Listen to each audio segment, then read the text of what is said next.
You are watching Xirtus. Just earlier, we were digging into the timeline of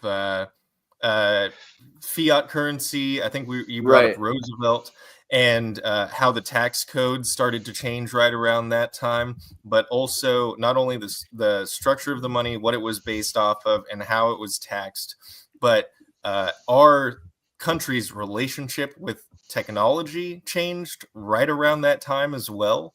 And how that all sort of connected to provide the groundwork and the foundation for the blossoming of the modern military industrial complex, and how they control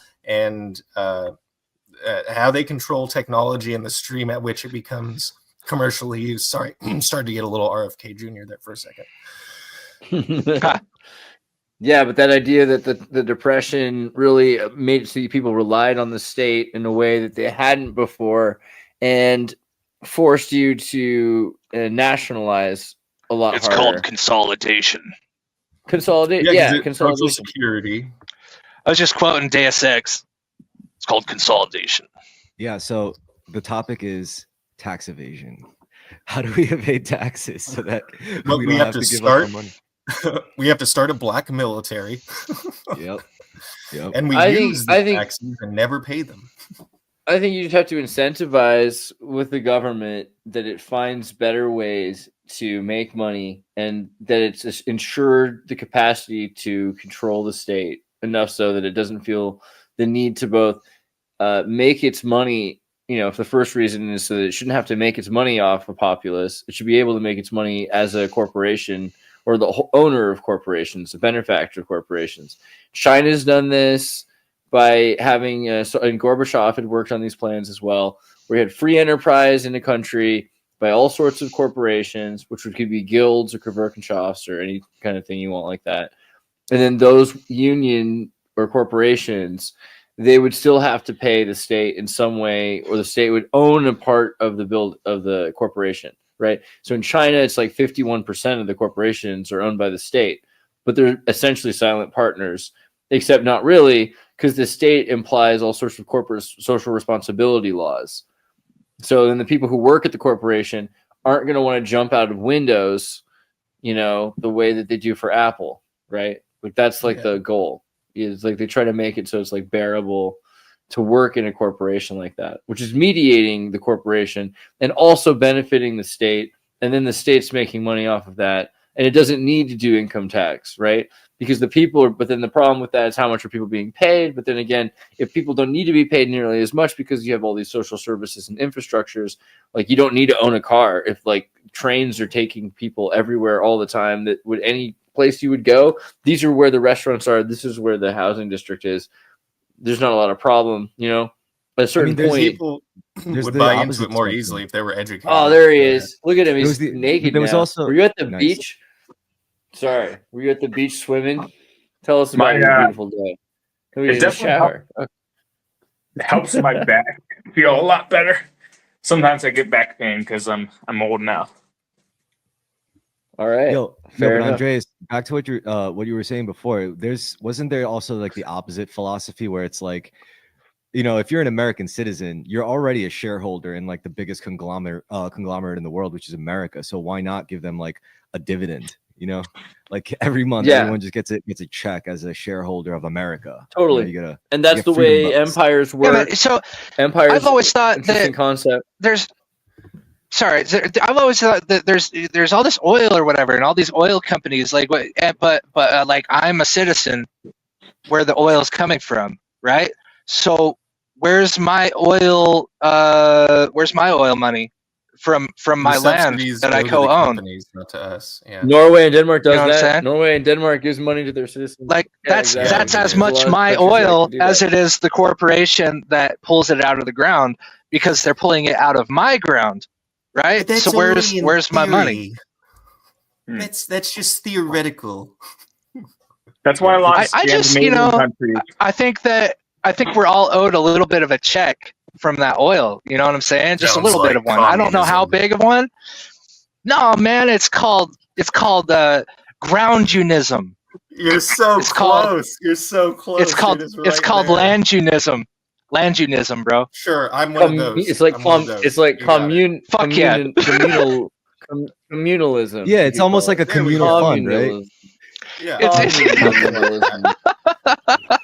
It's almost like everybody does a little bit of work to put into the stew, and we all Hey, get to eat from the stew. That I'm makes all for sense, good. right? I'm all for good ideas. I don't like to label them. Well, Words. all right, so, no, the real point of being So is, I- like, Labels. you That's have the a- problem. Labels. you have no, a- big civil. You have A an big idea civilization. over here, it works. You have an idea over there, it works. But then you have an all-encompassing ideology. Maybe all of it doesn't work. Maybe parts of it work. No. All right. So here's the deal. Like, all right, if we're not going to play coy, we're really talking about like Marxism and hyper-capitalism. And the point is, like, it always oscillates between the two. That's the bigger picture. It's like America itself can't be like purely like all capitalist about everything, and it can't be like fully Marxist because that just ends up as a disaster. So you have this like oscillating thing, and this, like, you could look at this on a macro scale with humanity. You know, at some point we are going to have to reach like some kind of communist utopia type deal, otherwise we're going to wipe ourselves out, and then it's going to eventually like yield back to capitalism when we colonize space and start like making do. So with this is space why I always say resources and- that maybe Marx was right, but he just wasn't right yet. And there's nothing Well, he anybody did say- can do about it. There's nothing anybody can do about it. Marx But did the say true it was going to be socialist America in man the 21st century. will emerge, right? Andreas Like, says maybe the- frequently that the only difference between communism and capitalism is who really benefits from the production and who owns the production. You know, so I mean, the commerce itself isn't negative, but if there's an imbalance with who benefits from the commerce itself, when the net production is the same across the board, people are going to feel that, and we're feeling that right now. So Okay, yeah, and also, so yes. However, I have an idea about that. Is that the thing is that we all are benefiting quite in abundance in the United States of America, to where I kind of laugh when people are like, we need to redistribute. It's like, dude, it is being redistributed like crazy already. Like everybody's got a car, like almost, you know what I'm saying? Like most, even homeless people are eating. You know what I mean? So like almost people we can have appreciate. iPhones. Marx Right, never took into right, account exactly. that a poor person would have access to ice cream. Okay. Fuck yeah. And see, that's important, that we appreciate what we do have, but who also controls the don't. ice cream? Who controls the Fuck ice who cream? there were controls. definitely Fuck who Marxists- controls the ice there were cream as definitely long as I Marxists like get some ice Trotsky that cream. did. Yeah, I have a question. If there As was long a, as I get some ice cream, I'm happy.